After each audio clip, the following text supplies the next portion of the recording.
Hi ಎಲ್ರಿಗೂ ನಮಸ್ಕಾರ. Welcome back to my channel. ಇವತ್ತಿನ ವಿಡಿಯೋದಲ್ಲಿ ನಾನು ರೇಷನ್ ಅಕ್ಕಿನ ಉಪಯೋಗಿಸ್ಕೊಂಡು ಚಿತ್ರಾನ್ನ ಮಾಡೋದನ್ನು ತೋರಿಸ್ತಾ ಇದ್ದೀನಿ.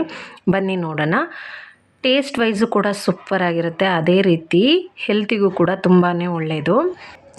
ಸಣ್ಣ ಅಕ್ಕಿಲಿ ಮಾಡ್ಕೊಳ್ಳೋ ಚಿತ್ರಾನ್ನಕ್ಕಿಂತ ಈ ದಪ್ಪ ಅಕ್ಕಿಲಿ ಮಾಡುವಂತಹ ಚಿತ್ರಾನ್ನ ತುಂಬ ಟೇಸ್ಟಿಯಾಗಿರುತ್ತೆ. ನಾವೆಲ್ಲ ಚಿಕ್ಕವರಿದ್ದಾಗ ರಾತ್ರಿ ಅನ್ನ ಏನಾದರೂ ಉಳಿದಿತ್ತು ಅಂದರೆ ಈ ರೀತಿ ಮಾಡಿಕೊಡ್ತಾಯಿದ್ರು, ತುಂಬ ಚೆನ್ನಾಗಿರೋದು. ಕೆಲವೊಂದೊಂದ್ಸರಿ ತುಪ್ಪನ ಹಾಕಿ ಒಗ್ಗರಣೆನ ಮಾಡಿಕೊಟ್ಟಿರೋರು. ಮತ್ತು ಶಾಲೆಯಿಂದ ಬಂದಾಗ ಅನ್ನ ಸಾಂಬಾರು ಏನಾದರೂ ಬೇಜಾರಾಗಿತ್ತು ಅಂತ ಅಂದರೆ ಇದೇ ರೇಷನ್ ಅಕ್ಕಿಲಿ ಈ ರೀತಿ ಚಿತ್ರಾನ್ನ ಮಾಡಿಕೊಟ್ಬಿಡೋರು. ಇದಕ್ಕೆ ನಿಂಬೆಹಣ್ಣು, ಆಮೇಲೆ ಹುಣಸೆಹಣ್ಣು, ಟೊಮ್ಯಾಟೊ ಯಾವುದೇ ರೀತಿಯಾಗಿರೋವಂಥದ್ದು ಬೇಡ. ಮತ್ತು ಅರಶಿನ ಪುಡಿನೂ ಕೂಡ ಹಾಕೋವಂಥ ಅವಶ್ಯಕತೆ ಇಲ್ಲ. ಅರಿಶಿನ ಹಾಕಿದ್ರೆ ಒಂದು ಸ್ವಲ್ಪ ಟೇಸ್ಟ್ ಚೇಂಜ್ ಅನಿಸುತ್ತೆ. ನಾನೀಗ ಹೇಗೆ ಮಾಡಿ ತೋರಿಸ್ತೀನೋ ಇಷ್ಟೇ. ಇದಕ್ಕೆ ಕಾಯಿ ತುರಿ ಬೇಕಿದ್ರೆ ಜಾಸ್ತಿ ಹಾಕ್ಕೊಳ್ಬೋದು ಅಷ್ಟೇ. ನಾನಿಲ್ಲಿ ಎಣ್ಣೆ, ಸಾಸಿವೆ, ಜೀರಿಗೆ, ಕಡಲೆಬೇಳೆ, ಬೇಕಿತ್ತು ಅಂದರೆ ಉದ್ದಿನಬೇಳೆನೂ ಕೂಡ ಹಾಕ್ಕೊಳ್ಬೋದು. ಕರಿಬೇವಿನ ಸೊಪ್ಪು ಮತ್ತು ಸ್ವಲ್ಪ ಹಸಿಮೆಣಸಿನ್ಕಾಯಿ, ಸ್ವಲ್ಪ ಒಣಮೆಣಸಿನ್ಕಾಯಿ ಎರಡೂ ಕೂಡ ನಾನು ಸೇರಿಸ್ಕೊಳ್ತಾ ಇದ್ದೀನಿ.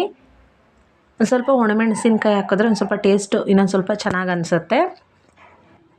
ಬೇಕಂದರೆ ಒಣಮೆಣಸಿನ್ಕಾಯಿ ಹಾಕಿನೇ ನಾವು ಇದನ್ನು ಮಾಡ್ಕೊಳ್ಬೋದು ಚಿತ್ರಾನ್ನ. ನಾನಿಲ್ಲಿ ಸ್ವಲ್ಪ ಅದೊಂದು ಸ್ವಲ್ಪ ಇದೊಂದು ಸ್ವಲ್ಪ ತೊಗೊಂಡಿದ್ದೀನಿ. ನೋಡಿ, ಈ ರೀತಿ ಚೆನ್ನಾಗಿ ಫ್ರೈ ಮಾಡಿಕೊಂಡು ಹಸಿಮೆಣಸಿನ್ಕಾಯಿ ಫ್ರೈ ಆದಮೇಲೆ ಒಣಮೆಣಸಿನ್ಕಾಯಿನ ಹಾಕಿ ಫ್ರೈ ಮಾಡ್ಕೊಳ್ತಾ ಇದ್ದೀನಿ. ಸಿಂಪಲ್ ರೈಸ್ ಅಂತಲೇ ಹೇಳ್ಬೋದು. ನಾವು ಚಿಕ್ಕವರಿದ್ದಾಗ ತುಂಬ ಖುಷಿಯಿಂದ ತಿಂತಾಯಿದ್ವಿ. ನೀವು ಯಾರಾದರೂ ಮಾಡಿದರೆ ಇದೇ ರೀತಿ ಕಾಮೆಂಟ್ ಮಾಡಿ ತಿಳಿಸಿ. ನೋಡಿ, ಈ ರೀತಿ ಚೆನ್ನಾಗಿ ಫ್ರೈ ಆದಮೇಲೆ ನಾನಿಲ್ಲಿ ಈರುಳ್ಳಿನ ಹಾಕ್ಕೊಳ್ತಾ ಇದ್ದೀನಿ. ಈರುಳ್ಳಿ ಪ್ರಮಾಣ ಸ್ವಲ್ಪ ಜಾಸ್ತಿನೇ ಇರಬೇಕು, ಟೇಸ್ಟು ಚೆನ್ನಾಗಿ ಬರುತ್ತೆ. ನೋಡಿ, ಈ ರೀತಿ ಚಿಕ್ಕದಾಗಿ ಹೆಚ್ಕೊಂಡು ಈರುಳ್ಳಿನ ಹಾಕ್ಕೊಳ್ತಾ ಇದ್ದೀನಿ. ಅನ್ನನ ನಾವು ಕುಕ್ಕರಲ್ಲಾದರೂ ಮಾಡ್ಕೊಳ್ಬೋದು, ಕುಕ್ಕರಲ್ಲಿ ಬೇಡ ಅಂದರೆ ಪಾತ್ರೆಯಲ್ಲಿ ಕೂಡ ಬೇಯಿಸ್ಕೊಳ್ಬೋದು. ಅದನ್ನು ಹಾಗೇ ಬೇಯಿಸಿ ಬಸ್ತು ಮಾಡಿದ್ರೆ ಇನ್ನೂ ಚೆನ್ನಾಗಿರುತ್ತೆ. ನಾನಿಲ್ಲಿ ಡೈರೆಕ್ಟ್ ಕುಕ್ಕರಲ್ಲೇ ಮಾಡ್ಕೊಂಡಿದ್ದೀನಿ. ನೋಡಿ, ಏನಿಲ್ಲ ಅಂದರೂ 2ರಿಂದ 3 ನಿಮಿಷದಲ್ಲಿ ನಮಗೆ ಗೊಜ್ಜು ರೆಡಿಯಾಗಿ ಹೋಗ್ಬಿಡುತ್ತೆ. ಅನ್ನ ರೆಡಿ ಇತ್ತು ಅಂತಂದರೆ ಇದಕ್ಕೆ ಮಿಕ್ಸ್ ಮಾಡಿಕೊಂಡ್ರೆ ಮುಗೀತು ಅಷ್ಟೇ. ನೋಡಿ, ಲಾಸ್ಟಲ್ಲಿ ನಾನಿಲ್ಲಿ ಉಪ್ಪನ್ನು ಹಾಕ್ಕೊಳ್ತಾ ಇದ್ದೀನಿ. ಈ ರೀತಿ ಕಾಯಿ ತುರಿನ ಹಾಕದೇ ಇದ್ದರೆ ಬೆಳಗ್ಗೆ ಮಾಡಿರೋಂತಹ ಚಿತ್ರಾನ್ನ ಸಂಜೆ ಆದರೂ ಕೂಡ ಇರುತ್ತೆ.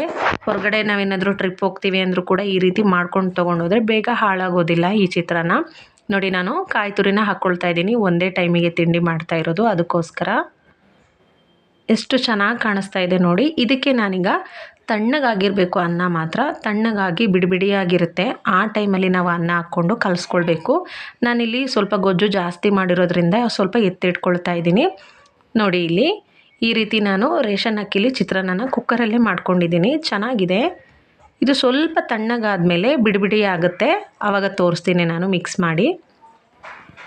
ನಾವಿಲ್ಲಿ ಅನ್ನ ಮಾಡ್ಕೊಳ್ಳುವಾಗ ಬೇಕು ಅಂದರೆ ಸ್ವಲ್ಪ ಒಂದು ಟೀ ಸ್ಪೂನಷ್ಟು ಎಣ್ಣೆನ ಸೇರಿಸ್ಕೊಂಡ್ರೆ ಇನ್ನೂ ಚೆನ್ನಾಗಾಗುತ್ತೆ. ನಾನಿಲ್ಲಿ ಏನೂ ಸೇರಿಸ್ಕೊಂಡಿಲ್ಲ, ಡೈರೆಕ್ಟಾಗಿ ಮಾಡ್ತಾಯಿದ್ದೀನಿ.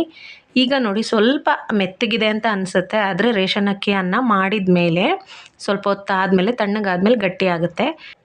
ನೋಡೋಕ್ಕೆ ಸಿಂಪಲ್ ರೆಸಿಪಿ, ಆದರೆ ಮಾಡ್ಕೊಂಡು ತಿಂದರೆ ತುಂಬ ಟೇಸ್ಟಿಯಾಗಿರುತ್ತೆ. ಪದೇ ತಿನ್ನಬೇಕು ಅಂತ ಅನಿಸುತ್ತೆ. ಲಾಸ್ಟಲ್ಲಿ ಒಂದು ಸ್ಪೂನ್ ತುಪ್ಪ ಹಾಕ್ಕೊಂಡು ಮಿಕ್ಸ್ ಮಾಡಿದ್ರೆ ಇನ್ನೂ ಚೆನ್ನಾಗಿರುತ್ತೆ. ನೋಡಿ, ಇಲ್ಲಿ ಒಂದು ಸ್ವಲ್ಪ ಕೊತ್ತಂಬರಿ ಸೊಪ್ಪನ್ನು ಹೆಚ್ಚಿಟ್ಕೊಂಡಿದ್ದೀನಿ, ಇದನ್ನು ಕೂಡ ಮಿಕ್ಸ್ ಮಾಡ್ಕೊಳ್ತಾ ಇದ್ದೀನಿ.